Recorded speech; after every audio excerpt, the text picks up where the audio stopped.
Anxiety. It's a normal response to stressful situations, but when it becomes pervasive and unrelenting, the results can be debilitating. Our next two guests know all too well the effects of anxiety. Joining us now, Daniel Smith. He's a writer and author of Monkey Mind, a memoir of anxiety, and Darlene Wiersky-DeVoe. She is a leader of the Milton chapter of Parents for Children's Mental Health. We want to remind you that we'd like you to be part of this conversation. Our producers are hosting a live chat right now with a representative from the mental health hotline Connects Ontario. It's on our homepage, theagenda.tvo.org. You can also join us via Twitter. Please use the hashtags MHMatters or AgendaTVO. Nice to meet you two. Thanks for coming in tonight. Daniel, you wrote the memoir all about this. So what is life for you like when anxiety is an issue? It's like trying to do your normal routine while in a pool, or a pool of Jell-O. That's sometimes what it feels like. For me, I mean, anxiety is, there are different forms of anxiety. There are different ways that anxiety can manifest itself. For me, it's very much has to do with thoughts. My thoughts become doom-laden. Everything seems like a risk. I get distracted very easily by what could go wrong, what has gone wrong already, so that just kind of struggling to see through all those thoughts to what I need to do and what I want to be doing, to see other people around me, becomes enormously difficult and really exhausting. Exhaustion is really one of the primary experiences when I'm struggling with anxiety. Do you know what brings it on? At this point, I think it's habit. I mean, I've been struggling with anxiety since I'm a kid. I don't struggle like I used to, but there was a period of my life in my 20s and my late teens when anxiety was really a daily experience. I don't know what brings it on other than that I've been doing it for so long. I've been thinking in that way that my mind just falls into those old patterns.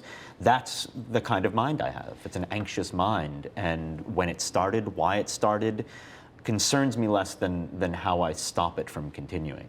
Let me ask you about how anxious your mind is right now. You are in a television studio talking to thousands of people with cameras and lights, and you've never been in this studio before. Are you anxious right now? Not greatly anxious. I mean, I've spoken to a lot of people. You're a very comforting presence. So I've discovered that right from the front. But strangely, I'm not. Anxiety can be a very strange and curious thing. Of course, public speaking or doing appearances like this, speaking in front of a lot of people or in a studio, would make a lot of people panic-stricken. But for me, performance of any kind has always reduced the anxiety. And I think that's because anxiety is related to time. When you're anxious, you're either thinking forward to what's going to go wrong, or you're thinking backward to what's already gone wrong and will therefore make the future go even wronger. But when you're talking to someone in a scenario where you really have to speak articulately, it forces you into the present. It forces you to be mindful in a way that, for me at least, reduces my anxiety. Afterwards, I'm sure I will worry about all the things that I said wrong and shouldn't have said. Yeah, but every guest does that. Well, every guest does that, but oh no, but I will lose sleep for 48 hours. It'll be pronounced. Please don't. You're doing marvelously already. Okay, Darlene, your experience with this issue actually has nothing to do with you. It has to do with somebody you know, right? That's right. That's Tell right. us about it. It's my daughter. My daughter was diagnosed with severe social anxiety when she was 4. When she was 4? 4, yeah. Very, very young on. The world was just overwhelming. From a very young age, it was overwhelming from a sensory perspective, everything. So she'd walk into... How would that manifest itself? Oh, she'd walk into a room. She couldn't walk into a room. She would walk into a room behind, tailoring behind us, behind our legs, or crying, constant crying. And that's sort of at the point when she was about 18 months, way past that colicky stage. I went to my doctor and said, okay, if there's something wrong with her medically, then we need to figure it out. And if there's something wrong that I'm perhaps exacerbating, some behavior that I'm instigating, then we got to figure it out too, because she's just so unhappy. No matter what the circumstance is, no matter where we're going, she's always so unhappy. And the crying, it was just continual crying. And when they're that young, there's no way to articulate what's going on. So you're trying your best as a parent to figure out and acknowledge how to support and help. And there's absolutely no clue. Did you get to the bottom of it eventually? We did. It took a while though. How long did it take? Probably about 2 years. Of constant going to medical professionals? Yeah, and part of that problem was, the appointment was supposed to last for half an hour, but because of the debilitating anxiety, an occupational therapist, there was no way that they could deduce what was going on. So these appointments ended up taking 3 and 4 and 5 months because it was a matter of just reintroducing that same person over and over again until she had a little bit of a comfort level in order to be able to make any sort of assessment or judgment. So it was a long and tedious process. Was she ever happy? Occasionally, but the moments were so sparse that not really. My mother passed away when she was about 3, and it was shortly after that where there was a moment where we were all sitting down as a family on the ground, and she laughed. She took a block and she threw it, and she laughed, and we all stopped. There was a laugh. Oh my gosh, she laughed. It was the first time we audibly, and really trying to do something, to cause us all to laugh. I'm going to play with you. And it was that playfulness that we had never seen before, that side that we had never seen before. Which ironically showed up at a moment of deep grief for you. Well, you know what? I think it was a matter of just a lifting. It was a lifting. We had gone through a lot, and it was just, I think the stress in the household just sort of lifted as well. And she was able to, there was some sort of easement, I guess, of feelings, and she picked up on it and was able to start opening up. And that was the very first time that we really sort of started to see the Sydney that we were hoping that could be. How many kids you got? I've got 2. And 2. where is she in the order? She's second, so I've got an older son as well. So, well, 2 kids in a household is kind of stressful enough sometimes. Yeah. And when the second kid is more challenging than most, do I assume that your parenting experience has been less than blissful? Yeah, it's been challenging. It has, in every sense of the word, challenged every ounce and fiber of my being to a certain extent at any given moment, because you're constantly on the lookout. You're constantly trying to maneuver 2 children's feelings, making sure that one gets enough attention, but how can you give that other child enough attention when clearly there's a medical issue that needs to be looked after with your other child. And it puts stress on your marriage, it puts stress on your friendships, in every way, shape and form, affects well, because no every one part wants of to your life. invite you over, do they? And you know what, it's the misunderstanding, right?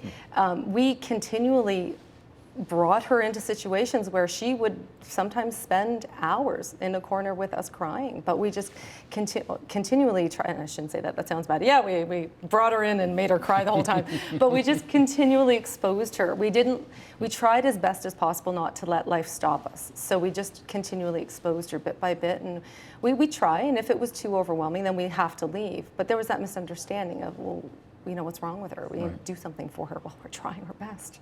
Let me explore whether it was pharmacology or what that eventually got some peace and quiet in both of your lives. How about for you? Are you on medication? I am, but I'm not sure it does much of anything, frankly.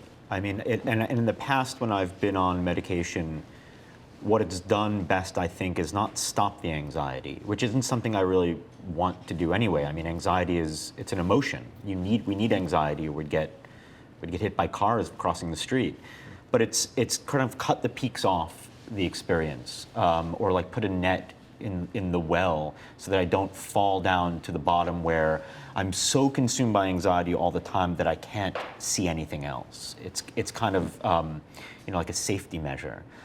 The thing that really helped me, and I'd been to a lot of therapists when I was really struggling deeply with anxiety from the time I was, about 16 into my mid-20s. And a lot of the therapists didn't do a great deal of good for me until I found someone who I found out later was very cognitively oriented, had trained in cognitive behavior therapy. And this helped me to kind of articulate what was going on in my mind, and to question it and get some handle on changing how my mind works, actually taking some agency and using my own will and actively combating how my habits of mind. It was only when I did that the anxiety really started to diminish. I mean, I stopped, it's something that you have to keep doing. But that and meditation, those 2 things, because they're both so focused on mindfulness, on knowing what's going on inside your head. So it's a package of things that eventually It's help. a package of things, but the things that have helped there's a common ingredient for me. And I think it's different for a lot of people. So I don't think that what works for me is a prescription across the board. Sure. But for me, it's something that allows me to exert my will on my own mind. Daniel, what does your mom do for a living? My mom is a psychotherapist who specializes in anxiety.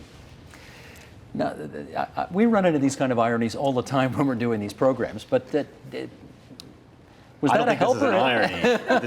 This is the very opposite, probably. well, was that a help or a hindrance to getting solutions for you? Well, it was both in that it caused the problem and then helped me to overcome it.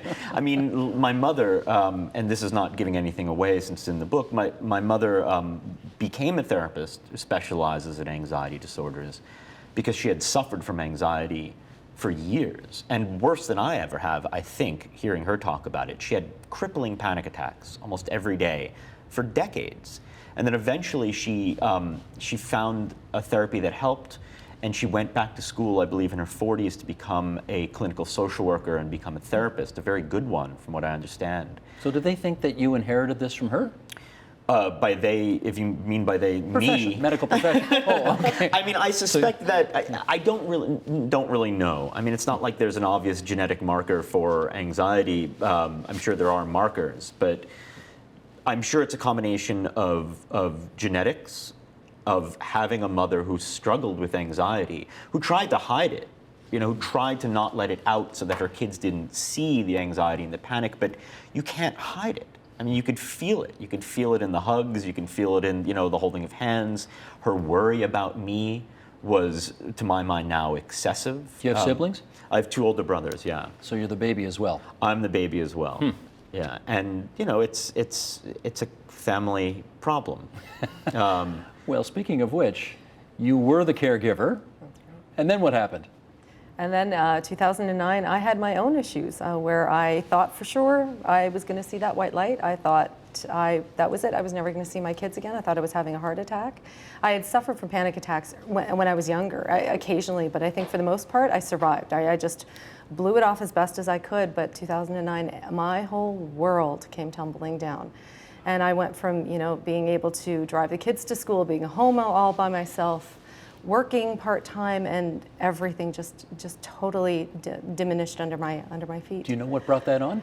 I'm pretty sure we started trauma therapy with my children, and the first component was the parental component, where you discuss your own past and your own sort of shadows. And I think in divulging all of my past and having that opportunity to finally really address it, that box got open, and boy, oh boy, did it ever come welling out, because everything, I couldn't be left alone any longer.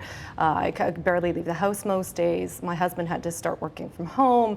Friends, I couldn't drive to visit friends. Friends had to come see me. It was a year and a half of my life that was, a chunk that was gone. How are you now? I'm much better. I'm much better. I fight, for every question. If I ever have a question about what's going on with me, I make sure that I find an answer. I'm really all about healing and healing myself and my children. You still married? I am, and you know what, oddly enough, and thankfully enough, our marriage, I know it can go one of 2 ways, right? You can either go the way of totally separating from each other. My husband is my rock, and our marriage got so much stronger because of it.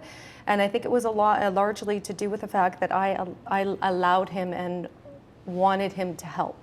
And I wasn't afraid. I'd always not really asked for help. I kind of did everything on my own. I was an only child, and so I just did it all on my own. And I decided to kind of let go of that thought and let somebody else take the reins and take care of me. And how old's your daughter now? She is 10. How's she doing? She is doing amazing. Still has her moments, for sure. We had one of those yesterday. I left the house in the morning and didn't say goodbye to her, and her whole morning and her whole afternoon were completely crippled by that change in routine. But for the large part, the confidence is starting to build each year, each school year. The confidence is starting to build. The relationships and the friendships that she didn't have earlier on are starting to build, and it really is. She's sort of coming into her own, which is amazing. And how are you doing now? I'm doing all right. It comes and goes. It hasn't been in that really dark place for a while now. I think mostly just because I haven't allowed it to get that bad. I kind of, as you were saying, just keep a close watch on it, because the consequences of not are terrible. I mean, I have friends, I have family, I have loved ones. I don't want to get to the point where when I'm so anxious, it's like being locked into yourself. It's all you can think about. It's like being stuck in your own head so radically that you can't really love other people. And I do not want that to happen ever again. You are both really gutsy to come and help us understand all of what you've been going through here. We want to broaden the discussion now, though, because we got a couple of other experts on the other side of the table who we want to hear from as well on this issue. So let's do that. Let's broaden our discussion. And welcome Zindel Siegel. He's head of Cognitive Behavior Therapy Clinic at CAMH, the Center for Addiction and Mental Health. And Judith Laposa, who's a psychologist in the Anxiety Disorders Clinic, also at CAMH. And welcome to you two. Welcome back to you, I guess, Zindel. You've been here before. First time for you, Judith. Thank you for coming in. I just want to start by getting some first impressions. You've heard two stories here, which I suspect are not that atypical from what you hear. Judith, first impressions about what you heard. Well, it's definitely a commonality between the two of you of having some familial component. That's definitely one thing that I heard. I was also really encouraged to hear you both talk about the idea of exposure, of purposely saying, you know what, I'm not going to let this take hold of my life. I know there's some things that I can do to make this better, and gradually, step by step, starting to push that wall back. One of the things about anxiety is your world progressively gets smaller and smaller and smaller, as I'm sure you can relate. So making sure that you can start pushing those things back and start expanding your life for it to be the life that you're wanting to be living is so important. Zindel. At the outset, you talked about how depression can sometimes eclipse anxiety as a legitimate disorder, but I think from what we've heard from Darlene and Daniel, it's clear that the suffering and the impairment and the need to find a way to get through it is on par with any other serious mental disorder. So I think that when we hear these stories, we do understand that people are struggling in their own way to find means of looking after themselves and loved ones. And that's a significant message for this whole episode and everything else that we'll be talking about. That's what was the impression left with me. We have a bit of a list here that we want to share. This is from your organization, CAMH, the types of anxiety disorders. And this is what we're talking about, and it includes phobias, panic disorder with or without agoraphobia, generalized anxiety disorder, obsessive compulsive disorder, acute stress disorder, and of course one we've heard so much about with all of the wars that have happened in the world over the last decade, post-traumatic stress disorder. One more bit of information here. Anxiety disorders are the most common mental illness in the United States. It affects 40 million adults in the US. That's 18% of the population. And to note, the Canadian Community Health Survey on Mental Health will be releasing its statistics at some point this year. StatsCan is going to bring our statistics up to date, so we'll get a better picture of what's going on north of the border. But are, Judith, the various anxiety disorders as common as depression? Well, if you look at the anxiety disorders as a class, so you listed a whole bunch of different names. If you lump them all together, it's usually about 1 in 4. So 25% of people in their lifetime will have an anxiety disorder. So as a class of disorders, that would be more common than depression. But if you separate out those anxiety disorders, so for example, panic disorder is about 1 or 2% of the population. Obsessive compulsive disorder is about 2.5%.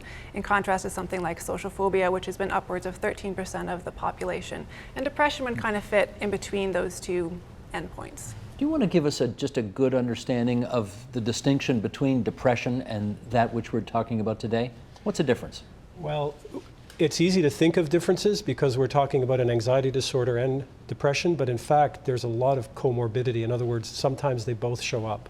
And you'll have a sequence where perhaps a person is anxious and then gets depressed because they get demoralized or things progress. But one of the differences is that in depression, there's more of an encounter with a kind of physical and mental shutdown. Fatigue, energy, sleep, appetite, these things get suppressed, and one of the challenges in depression is to help raise them up to normative levels of functioning. In anxiety, and once again, it's a bit of a caricature, the encounter is with something that is very activating and fearful.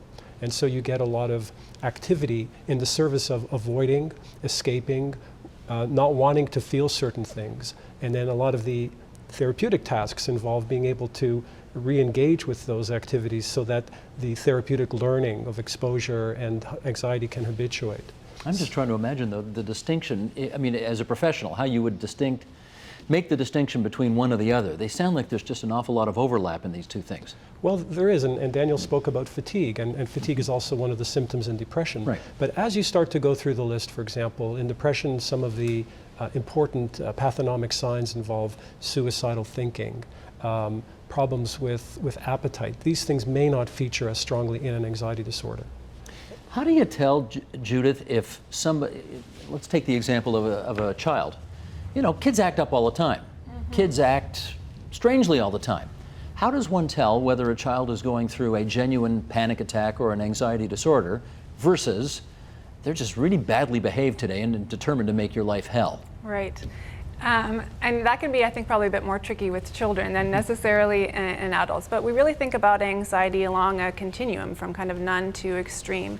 And there's a certain point that we would say, you know, this may be an anxiety disorder. And what we're looking at there is things like intensity of the reaction, pervasiveness of the reaction. So is that happening every day, or is it kind of a once in a while? We also look at impairment. So would this be impeding the child living the life that they would want to be doing? Is it interfering with their ability to engage in school with their peers, things like that, in a way that they or their family would be hoping that they could do? Can anyone have a panic attack? You can have a panic attack if you're in a situation that promotes an intense fear reaction. You can have panic disorder if your panic attacks are occurring at a minimum of twice a week for a prolonged period of time, and it's really getting in the way of things that you value doing. So lots of people, panic attacks can be quite common in the general population, and that would be, and also across many of the anxiety disorders, you can also have panic attacks. So if you're having a lot of extreme worry, that can build itself up into a panic attack. What's different with panic disorder is more the fear associated with having another panic attack, changing your behavior because of fear of having a panic attack, or help not being able to get to you in case you had a panic attack, and them really occurring kind of out of the blue. You know what the underlying causes are for anxiety disorders? Well, there's not one cause. It's not kind of as simple as that. But with anxiety disorders, as with many other mental difficulties that we think about, we really think about a biopsychosocial model. So, Sorry? A biopsychosocial model. And I'll English, explain please? what that means. So basically, it means contribution from biology. So we know that there is a genetic component to anxiety disorders. If you look, for example, at twin studies where you have two individuals who have the same DNA, we know that there's an elevated risk if one twin has an anxiety disorder. But we also know that it's not necessarily 100%, that if one twin has an anxiety disorder, the other one will also will. So we know it's not entirely genetics. We also know that anxiety disorders can run in families. Typically what happens is if a parent has an anxiety disorder, there's an increased risk for the child to have one of the anxiety disorders, not necessarily a one-to-one relationship. Here, and I think you talked about that. You guys are the poster children for that, in some respects. And we also know that there are some neurochemical changes in the brain associated with anxiety. So the largest one that's been implicated there is serotonin. But we also know that that's also implicated in depression and eating disorders. So it's not specific to anxiety disorders. So we have that biological piece for sure. For example, for panic disorder, if you have a first-degree relative, you're 8 times more likely to have panic disorder. If the onset was before age 20, you're 20 times more likely to have panic disorder. So there's definitely that biological component.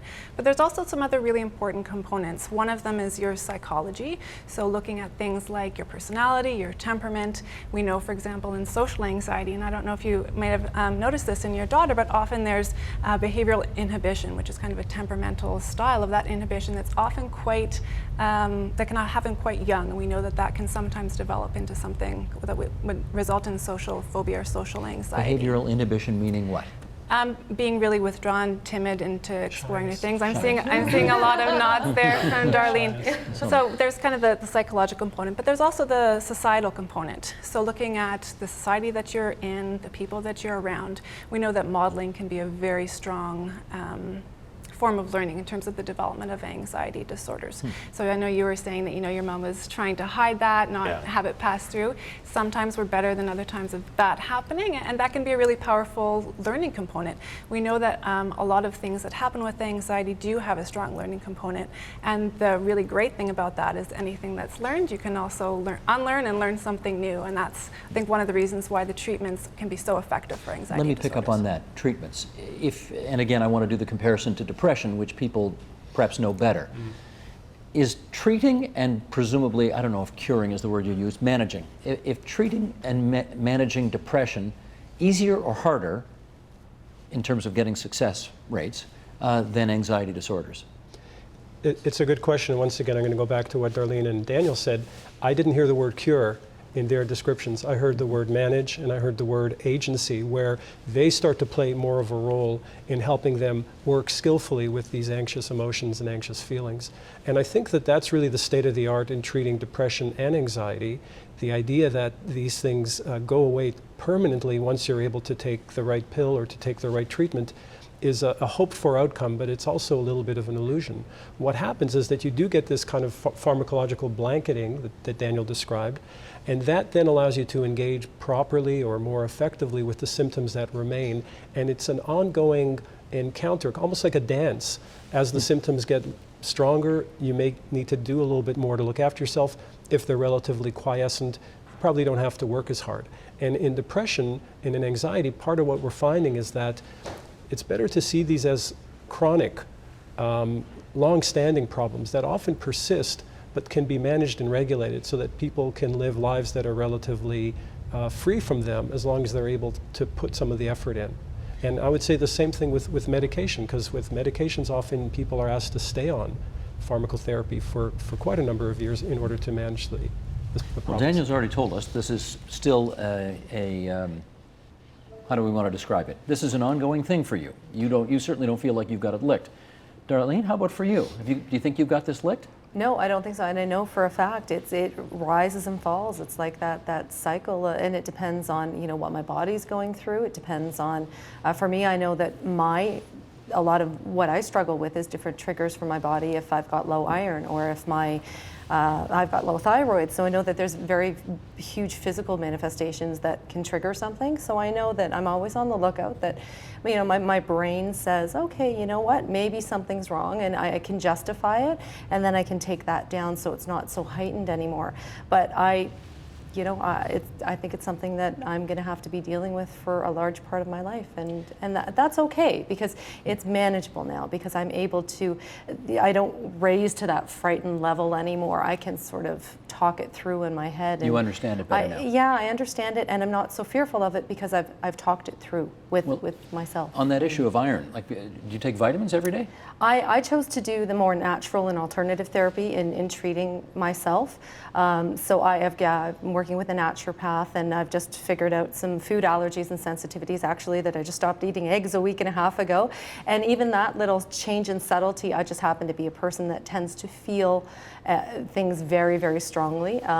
So a Your body's small very sensitive shift to or that stuff. change exactly will bring about. So I've taken eggs out, and I've noticed that this whole week I'm just not so jittery. Yeah, but Like the Egg Marketing Board is furious with you I now. know, I'm sorry. I'm making other alternative plans, but it's a whole body process too, right? If I'm tired, then that will precipitate something. So I just have to be very conscious of my scheduling as well too, right? And it's an everyday process. Do you have to watch out for this kind of thing too?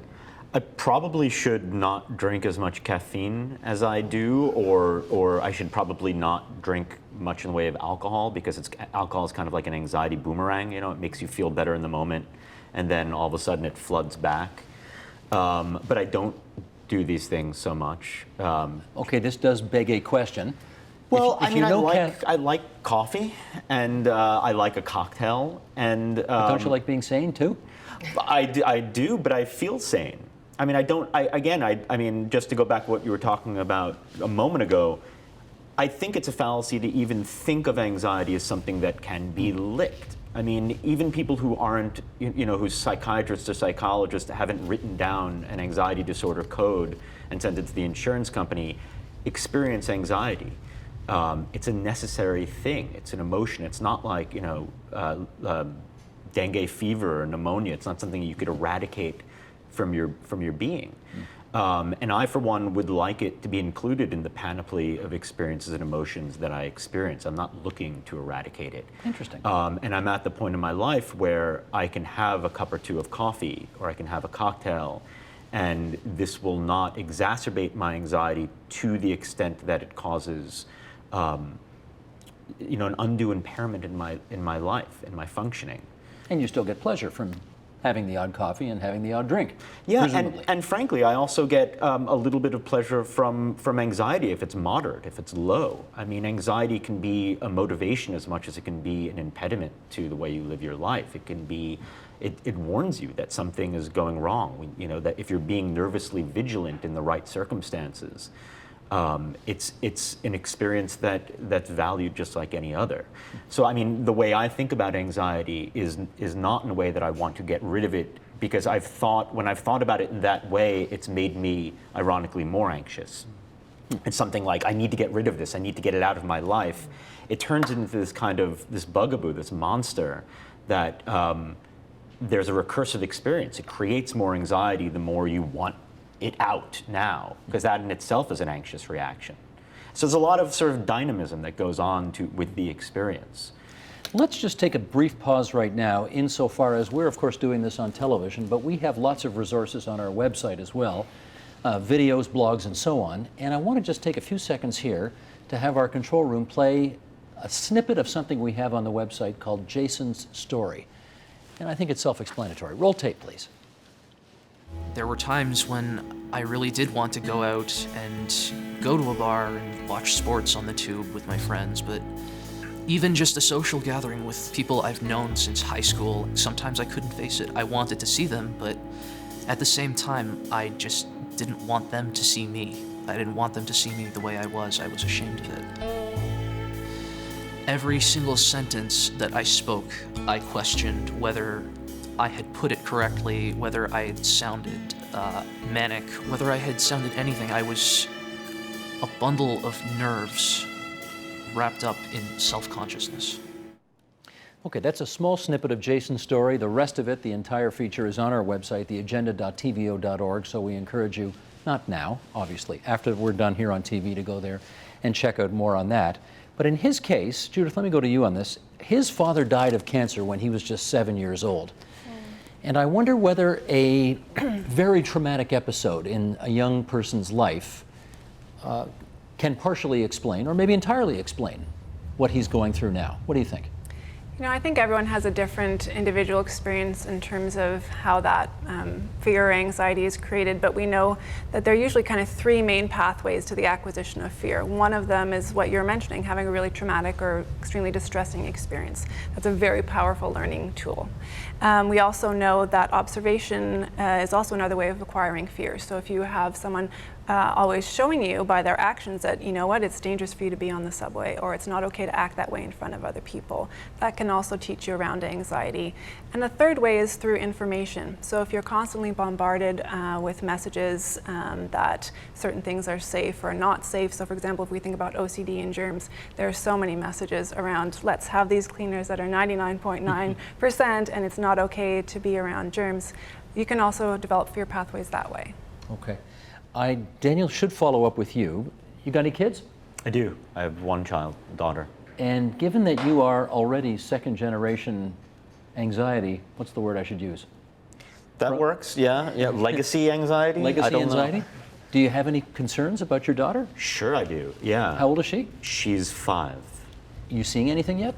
I'm a little uncomfortable talking about her just because she has no say in the matter. But I'm certainly concerned about my own parenting and try to make sure that I'm as present as possible, that when I'm experiencing anxiety and I'm around her, I look at her and I kind of try to jump back into myself and say, okay, try to think about this in a new way. I mean, it's the strongest incentive to keep myself steady and mindful that I've ever had. For what it's worth, I'm glad you just said what you just said, because obviously we're talking about very personal things here today, and you should feel free not to answer any questions which you feel are Yeah. too intrusive or invade on somebody else's privacy.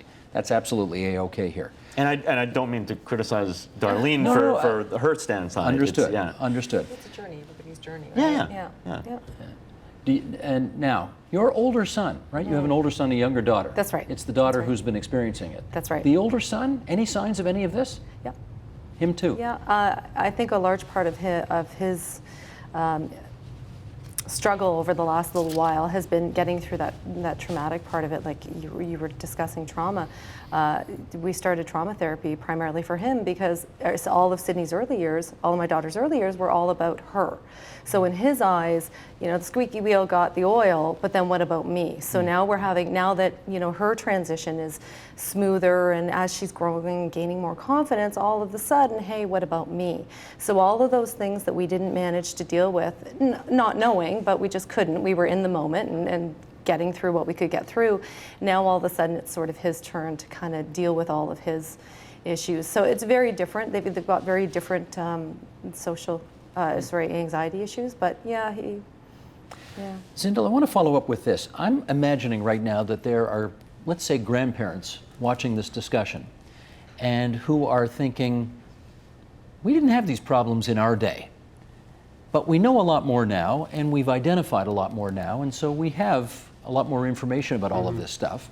But for those who might be watching this and thinking, what's wrong with this generation? Why don't they just suck it up like we did? What would you say? Well, I think that, there are attitudes that each generation comes to when it involves dealing with taboo topics. And so I think mental health now is less of a taboo topic than it was 2 or 3 generations ago. And so the more we start to shed light on these difficulties, the more we're able to see their presence in our cohort. It doesn't mean that they didn't exist back then. I just think that it meant less of a willingness to talk about it, and that the attitudes developed around those manifestations when they appeared were very much, as Darlene said, suck it up, just pull up your socks and get on with it, so that there wasn't really very much attention devoted to it. Let me one follow up here. You say it's not like these things didn't exist 50 years ago or 100 years ago.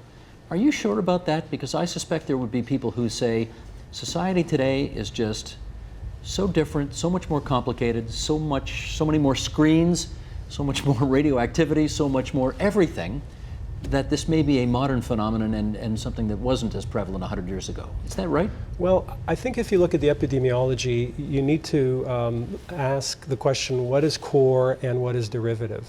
Now, core might be the unchanging rate of mental disorders in the population. And the same argument's been made with depression. Maybe as our societies become more alienating, more isolating, depression rates go up because people feel like they're falling off the cliff.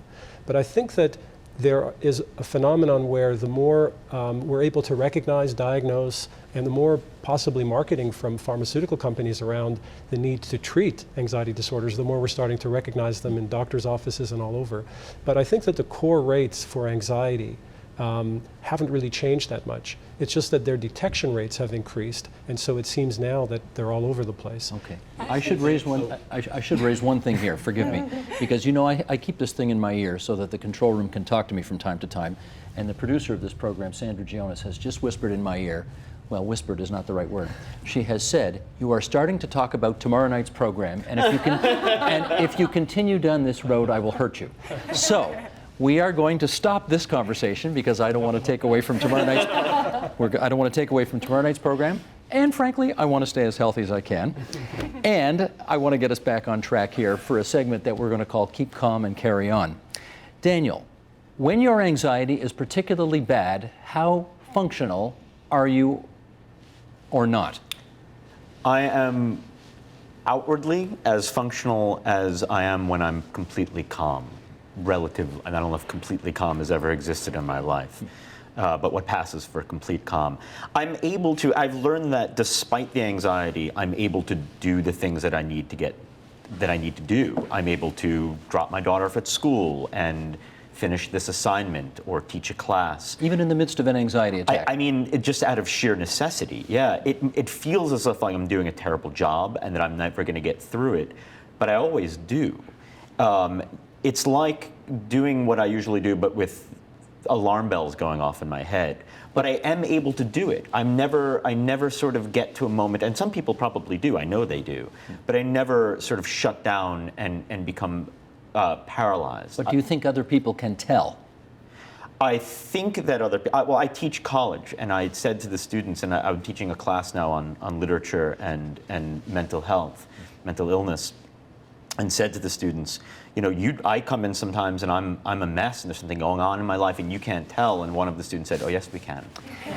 So I thought that I was performing normality quite well, and usually I can. I mean, I've had people come up to me and say, you know, I never knew that you struggled with anxiety, because I put on a mask, especially in college, I put on a mask of kind of confidence or even aggression or anger. A lot of times when you encounter someone who's hostile or angry, it's usually coming out of anxiety, out of fear. And I've done a very good job over the years of learning how to perform poise, non-anxiety. Now, even when I'm inside, it's like, you know, the inside of a volcano. When they say you think you're hiding this from us, but we actually can't tell, do you know what manifestations they're picking up on that indicate something's going on? I suspect it's a sort of distractedness. I mean, if you start to think about anxiety and spend time around anxious people, you can detect the signs, the fidgets, the slight glistening in the, you know, where there are sweat glands, the chewing of the nails, the kind of, you know, moving around a lot, maybe repeating yourself, getting a little abstracted and kind of looking off. You can see it if you become practiced at looking at the signs. And maybe this student who said that just knew what the signs were, or maybe she was trying to unsettle me. But I'm going to give her, I'm giving her a D in the You're class. giving her a D anyway.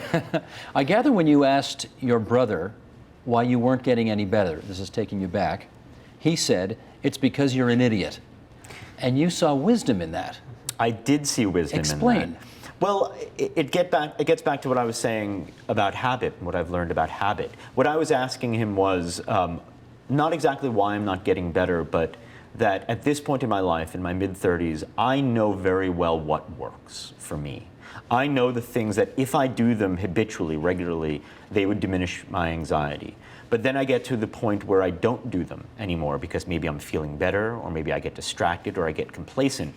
And what he meant was, I said to him, why, if I know what helps, don't I do it? And he said, because you're an idiot.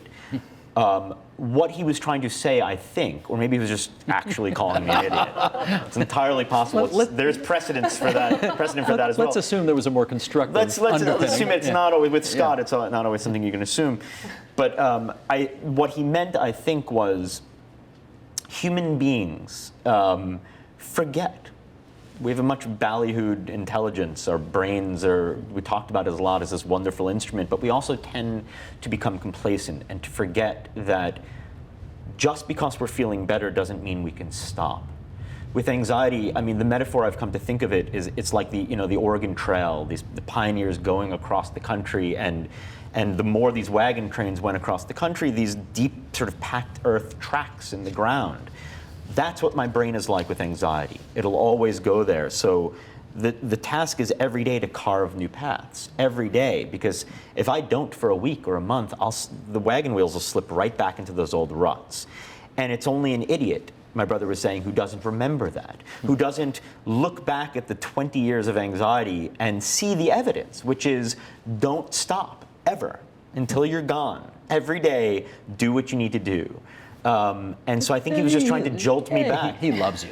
He loves me, yeah. He says that out of love, of course. Yes, and he also knows that he shares the same idiocy and the same, a lot of the same anxiety, and that he gets to the point where he stops doing the things that help. Right. And then there you are, back in the old situation you were in. Let me ask you the same question. When you're undergoing an episode, how functional are you? Oh, I'm not. I'm better now. But in, a couple of years ago, you could tell, and just kind of like what you were saying, very distinct factors and very distinct symptoms happen with me. I start to pace when those moments and that feeling starts to come along. I start to pace. And then, of course, all of those what ifs start to come to play, so I get very quiet. I'm like a book. You can read it on my face and on every part of my body. And it used to debilitate me from leaving the house. It doesn't now. So now I've got that internal dialogue to look back on other experiences to say, you know what, you can do this because I know you've done it before, and let's just give it a try. And I think the best factor for me has always been thinking and reminding myself that there's always choices.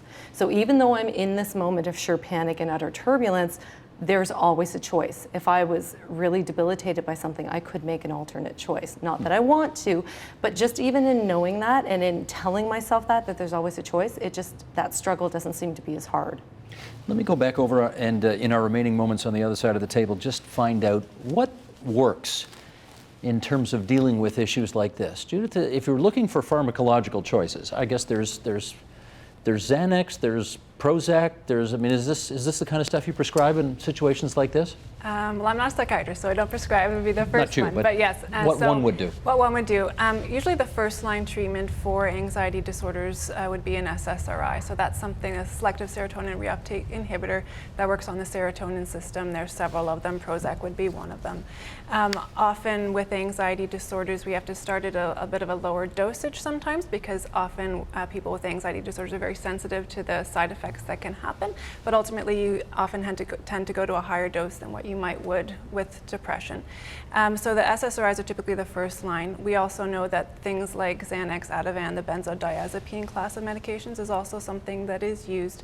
Typically, that tends to be more in terms of kind of having immediate symptom relief. So for example, if I'm deathly afraid of going on a plane or having a dentist visit, that's something that I may take once to be able to get through that situation, as opposed to that being a really ongoing, everyday thing. There are some cases where that is quite effective to have the benzodiazepine on more of that use, but usually it's more immediate relief as opposed to a long-term solution. Is a pharmacological option usually the first approach to finding a solution?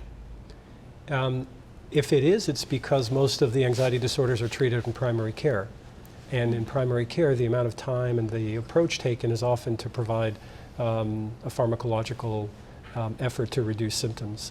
And the other ancillary approaches, such as therapies, talk therapies, Cognitive behavior cognitive therapy? therapy, are a little bit harder to access in the community, and they're also not always available at frontline treatments. But are they the preferred choice? Well, in terms of the empirical data, they are as effective as the pharmacological options. They have the added benefit that people who use them learn how to become their own therapists. I think we've heard a lot about that from Darlene and Daniel in a very compelling way, that you spend time with the therapist, but then there's the point at which you need to do this work for yourself so that the anxiety can be worked with either through exposure, through asking yourself some of these questions, to reminding yourself of options and work that you've done in the past. I would wonder, though, that if you are, in some respects, as you put it, in charge of your own care, whether the patient might make some bad choices, as in, I'm going to get to the bottom of this by going on a binge or going on a bender or substance abuse or whatever. How common is that? It's actually quite common, and it's called self-medication, which really means that people are using other substances to dampen the feelings of fear and the symptoms of anxiety. And it works. And sometimes it can be over-the-counter medication, sometimes it can be alcohol, but it works in a very short-term way, which leaves the person really back to square one when they have to deal with these things over and over again. And one of the things that we know about anxiety is that it's persistent and that it can grow. Initially to start to wall off a small part of your life, but the more that it starts to take over, more and more of your life is saturated with this fear, less and less of your life is available for real living. And just finally, you know, of course everybody here knows about Norman Vincent Peale's The Power of Positive Thinking. It's been around for, I don't know, half a century, maybe even longer. And maybe I'm wrong, but it seems to be making a bit of a comeback these days. And I know you're going to tell me there's probably nothing scientific to hang your hat on to show that that actually works. But do you think there's any substance to it at all? Maybe in the boardroom, but I'm not sure in the consulting room. I think people have saturation level for listening to illness, disorders, and problems. And positive psychology, I think, provides the idea that you can pull yourself out of that by focusing on more of the affirming and enhancing attitudes and things like that. But I'm skeptical because there is no empirical evidence, and also because it might be that those kinds of practices are better situated once people are already feeling well. Once they want to sustain well-being and recovery, that might be a good thing to focus on. But when you're dealing with panic attacks, when you're pacing, when you're double checking and triple checking every decision you've made, I find that the positive psychology runs out of runway quite quickly. And what you need to get back to are the basics of exposure, tolerating difficult affects and emotions, and just continuing to do the hard work that'll eventually pay off. I want to thank all four of you for coming in tonight and helping us out with this. This was really quite illuminating. Daniel Smith, Monkey Mind, a memoir of anxiety, if you want to read more of his experience. Darlene Wiersky-DeVoe also was with an organization called Parents for Children's Mental Health. We thank you for sharing your experiences with us. And on the other side of the table, Judith Laposa, the Center for Addiction and Mental Health. Zindel Siegel, also with CAMH, and we thank you for sharing your expertise from a somewhat different perspective on this topic as well. Thank you. Appreciate it, everybody. Thank you. Support Ontario's public television. Donate at tvo.org.